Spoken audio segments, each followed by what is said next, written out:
Oi pessoal, estamos aqui para mais uma aula de matemática. Nessa aula nós vamos ver o cone.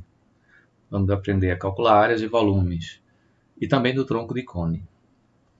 Observe essas imagens. Um casquinho de sorvete, um cone de estrada, um ralador, uma cenoura, um temaki, um vulcão, um chapéu de aniversário. Todos esses objetos apresentam uma forma que a gente vai criar como modelo o chamado cone. Pronto, vamos ver a definição de cone. Seja um círculo de centro O e raio R contido no plano alfa e um ponto V não pertencente a alfa.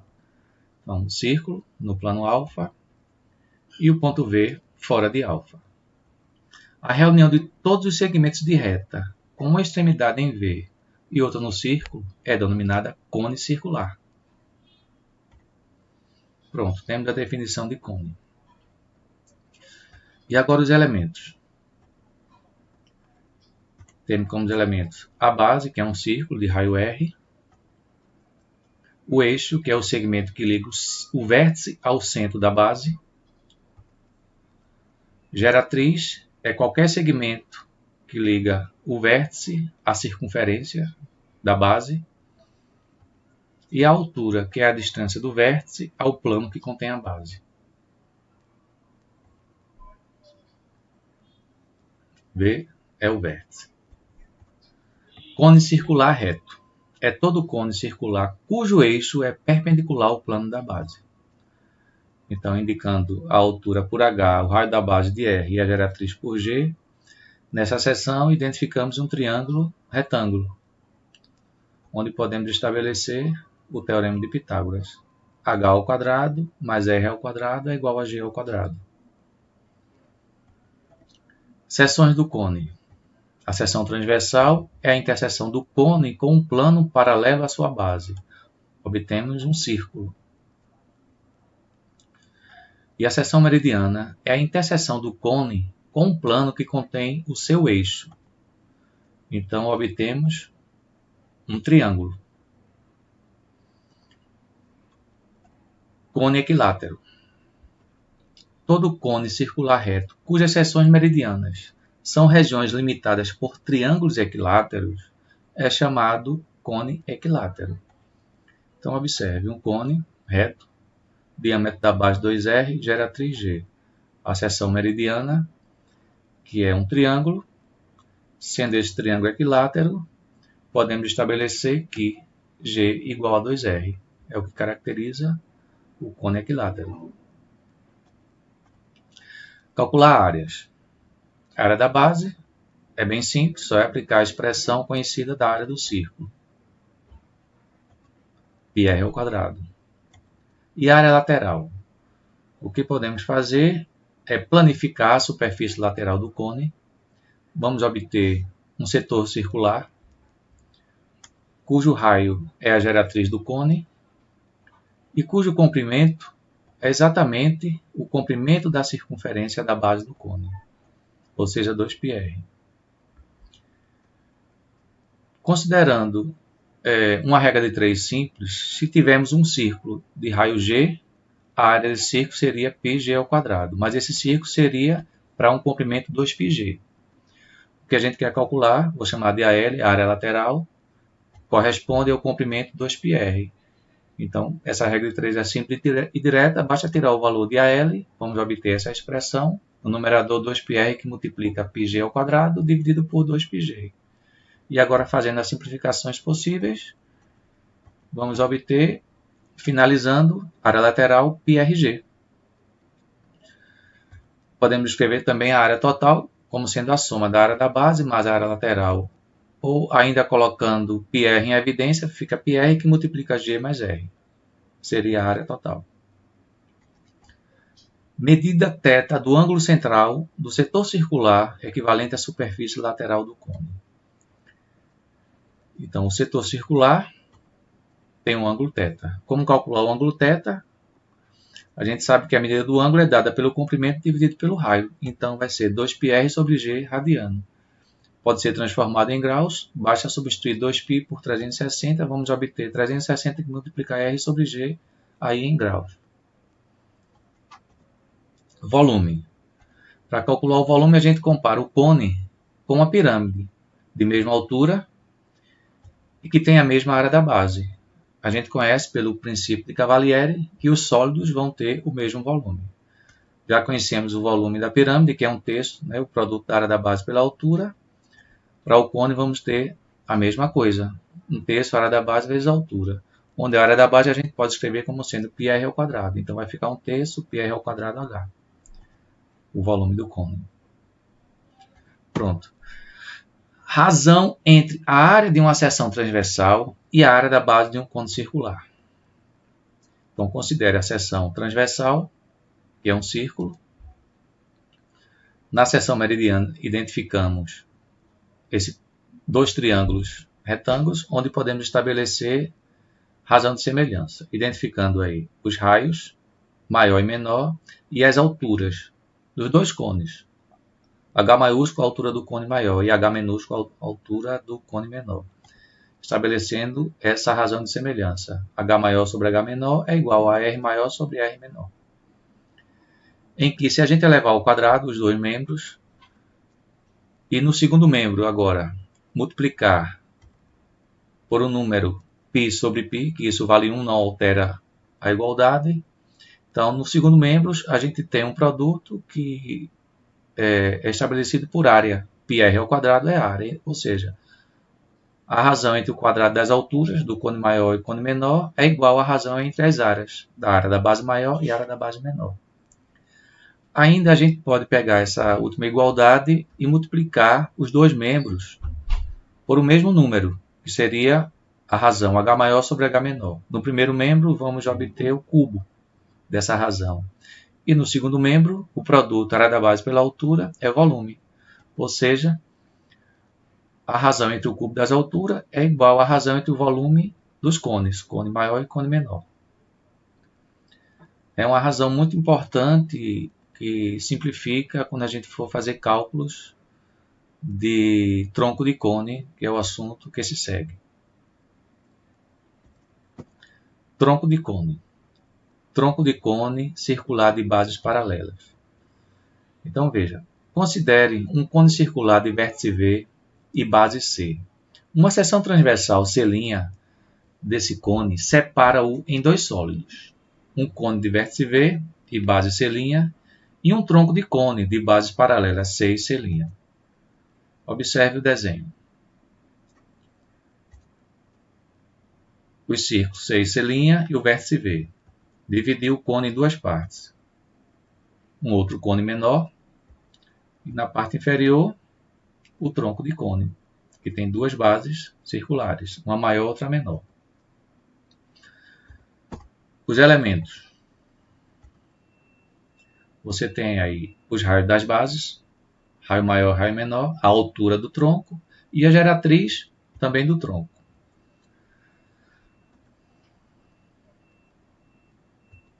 Seção meridiana. Na seção meridiana, nós obtemos um trapézio, onde identificamos aí o diâmetro maior e menor, a altura do tronco e a geratriz.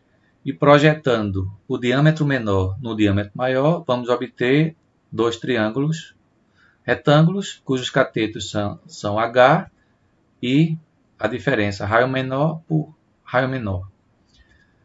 Onde a gente pode estabelecer agora a relação de Pitágoras, que vai relacionar a geratriz, a altura do tronco e os raios das bases. Calcular a área. Para calcular a área, a gente tem que considerar o cone que originou esse tronco de cone, identificando G' como geratriz do tronco, né? Raio maior, raio menor seria o raio das bases e a altura H, a altura do tronco. Sendo H maiúsculo a altura do cone maior e G maiúsculo a geratriz do cone maior.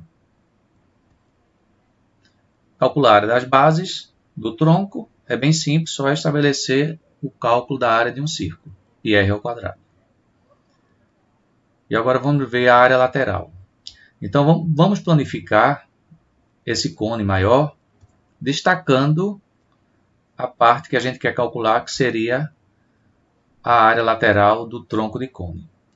Identificando os elementos, geratriz maior, geratriz menor. Ou seja, a área lateral seria a diferença da área lateral do cone maior pelo cone menor. πrg maior, πrg menor. A gente conhece essa razão, que é possível estabelecer. Por semelhança, né, o raio maior sobre o raio menor é igual a geratriz maior sobre a geratriz menor. Essa razão seria entre os cones, onde G maior pode ser escrito como sendo a soma de G mais G'.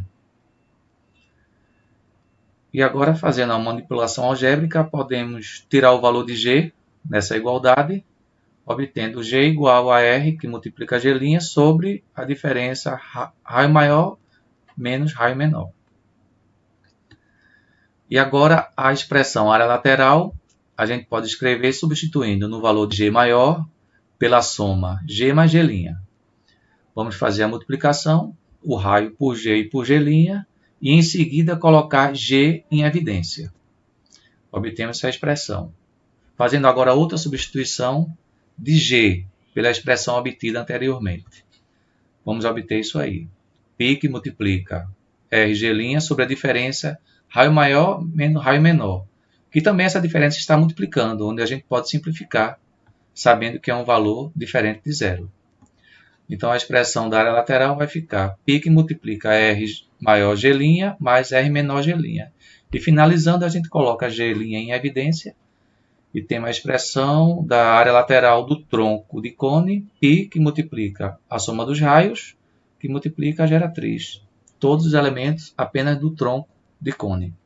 E agora calcular o volume do tronco de cone. Seria simples você obter uma diferença a partir do cone que originou o tronco de cone. Você faria o volume do cone maior menos o volume do cone menor, resultando o volume do tronco de cone. Mas também a gente pode usar a expressão já conhecida a partir do tronco de pirâmide, que é dado por altura sobre 3, que multiplica a área da base maior, mais o produto, a raiz quadrada do produto entre a área da base maior e a área da base menor, mais a área da base menor. Então, por analogia, a gente pode usá-lo também no tronco de cone, onde a gente agora pode substituir a área da base por πr², e no radicando aparece quadrados, o R maior, o R menor, e π que multiplica π também é π², ou seja, vai sair tudo da raiz. Obtemos a seguinte expressão, h sobre 3 que multiplica πr², sendo o raio maior, mais π que multiplica os dois raios, mais π R menor ao quadrado. Onde a gente pode simplificar ainda colocando π em evidência, obtemos essa expressão, πh sobre 3 que multiplica R maior ao quadrado, mais o produto entre os raios, mais R menor ao quadrado, obtendo assim também o volume do tronco de cone. Vamos ver agora algumas situações com os exercícios. Essa questão foi do Enem 2010. Diz o seguinte: numa feira de artesanato, uma pessoa constrói formas geométricas de aviões, bicicletas, carros e outros engenhos com arame inextensível. Em certo momento, ele construiu uma forma tendo como eixo de apoio outro arame retilíneo e rígido, cuja aparência é mostrada na figura a seguir. Ao girar tal forma em torno do eixo, formou-se a imagem de um foguete, que pode ser pensado como composição por justaposição de diversos sólidos básicos de revolução. Sabendo que, na figura, os pontos B, C, E e F são colineares, AB é igual a 4FG, BC é igual a 3FG e EF é igual a 2FG, ou seja, as medidas são todas em função de FG. que seria a unidade. E utilizando-se daquela forma de pensar o foguete, a decomposição deste, no sentido da ponta para a cauda, é formada pelas seguintes sequências de sólidos. Então, observe. A partir do desenho, vamos fazer uma revolução, ou seja, girar em torno do eixo de 360 graus, obtendo esses sólidos. Nessa primeira parte, temos um cone reto. Não é um cone equilátero, porque AB é igual a 4FG, sendo FG o raio da base desse cone. Seria equilátero se AB fosse o dobro de FG, porque aí o diâmetro também daria igual a AB. Então é apenas um cone reto. Na segunda parte temos aí um cilindro reto, também porque BC é o triplo de FG. Na terceira parte, um tronco de cone, de bases paralelas. E na última parte, um cilindro. Mas observe que EF é igual a 2FG. Então, o dobro de FG, que é o diâmetro, vai ser igual a EF. Ou seja, a seção meridiana desse cilindro é um quadrado. Então, a gente tem um cilindro equilátero. Obtemos essa sequência na letra C. Cone reto, cilindro reto, tronco de cone e cilindro equilátero. Próxima questão. Também do Enem 2010. Diz o seguinte. Um arquiteto está fazendo um projeto de iluminação de um ambiente e necessita saber a altura que deverá instalar a luminária ilustrada na figura. Sabendo-se que a luminária deverá iluminar uma área circular de 28,26 metros quadrados, considerando π aproximadamente igual a 3,14, a altura será igual a... Então, observe, a área da base, que é o círculo, é 28,26. Então, πr ao quadrado igual a 28,26.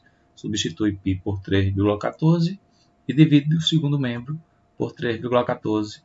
Então, r ao quadrado vai ser igual a esse quociente aí, que é igual a 9, ou seja, r igual a raiz quadrada de 9, obtendo a medida do raio da base, 3 metros. E agora estabelecendo o teorema de Pitágoras no triângulo retângulo. H ao quadrado mais r ao quadrado é igual a g ao quadrado, sendo g a hipotenusa. Substituindo o valor de r por 3 e o valor de g por 5, calculando o h, seria 25 menos 9, calculando a raiz quadrada, que a diferença dá 16, h igual a 4, 4 metros, bem simples essa questão. Na letra B, a resposta. E a última questão, que foi do Enem 2016. Em regiões agrícolas é comum a presença de silos para armazenamento e secagem de produtos de grãos, no formato de um cilindro reto, sobreposto por um cone, e dimensões indicadas na figura. O silo fica cheio e o transporte dos grãos é feito em caminhões de carga, cuja capacidade é de 20 metros cúbicos. Uma região possui um silo cheio e apenas um caminhão para transportar os grãos para a usina de beneficiamento. Utilize 3 como aproximação para π. O número mínimo de viagens que o caminhão precisará fazer para transportar todo o volume de grãos armazenado no silo é... Então, o que a gente tem que fazer é calcular o volume do silo, de um silo apenas, que seria a soma do volume do cilindro com o volume do cone. Estabelecendo a expressão da fórmula, πr ao quadrado h, sendo que o raio da base do cilindro também é o raio da base do cone. O volume do cone, um terço, πr ao quadrado, que multiplica h maiúsculo, porque as alturas são diferentes. A altura do cilindro é 12 metros e do cone 3 metros. E agora substituindo os valores, π por 3, r por 3 também, a altura do cilindro 12 e a altura do cone 3. Vamos obter na primeira parcela 324 e na segunda 27, cuja soma é 351. Então o volume do silo, 351 metros cúbicos. O que a gente tem que fazer agora é a divisão, para identificar o número de viagens que o caminhão irá fazer. 351 dividido por 20, chamado de n esse número. Vamos obter 17,25, mas o número de viagens tem que ser o número inteiro. Observe que a última viagem o caminhão não vai estar por completo. mas terá que fazer 18 viagens. Encontramos a resposta na letra D, 18 viagens. Pronto, ficamos por aqui. Agora vocês estudam e até a próxima.